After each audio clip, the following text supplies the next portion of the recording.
നമ്മുടെ സ്നേഹം കൊണ്ട്, നമ്മുടെ സൗഹൃദം കൊണ്ട് ഒരാൾക്ക് ജീവിക്കാൻ കൊതി തോന്നാവേണ്ട.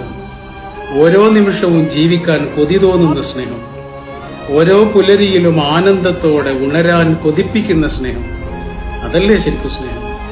അതിനെന്ത് വേണം? നമ്മുടെ ജീവിതത്തിലേക്ക് ആര് വരുമ്പോഴും അത് സ്നേഹമാകട്ടെ, സൗഹൃദമാകട്ടെ, അല്ലേ?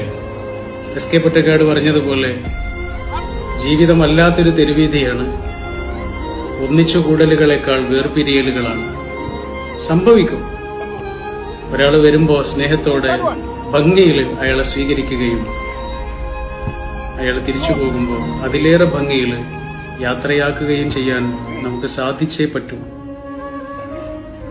ഇല്ലെങ്കിൽ നമുക്ക് മുന്നോട്ടുള്ളൊരു ജീവിതം തന്നെ പ്രയാസമായിരിക്കും, അല്ലേ?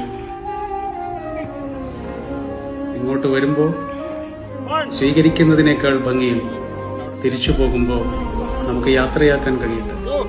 നമ്മുടെ സാന്നിധ്യം കൊണ്ട്, നമ്മുടെ സൗഹൃദം കൊണ്ട് മനുഷ്യർക്ക് ജീവിക്കാൻ കൊതി തോന്നുന്നുണ്ട്. അതിനെന്ത് വേണം?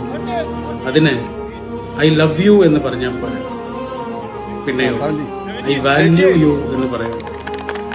എനിക്ക് നിങ്ങൾ പ്രിയപ്പെട്ട ഒരാൾ മാത്രമല്ല, എനിക്ക് നിങ്ങൾ വിലപ്പെട്ട ഒരാളാണ്. നിങ്ങളുടെ ശ്വാസം, നിങ്ങളുടെ സന്തോഷം, നിങ്ങളുടെ സമാധാനം, നിങ്ങൾക്ക് പ്രിയപ്പെട്ട എല്ലാ മനുഷ്യരും എനിക്ക് വിലപ്പെട്ടതാണ്. ഐ ലവ് യു അല്ല, അത് വളരെ എളുപ്പമാണ് പറയാൻ.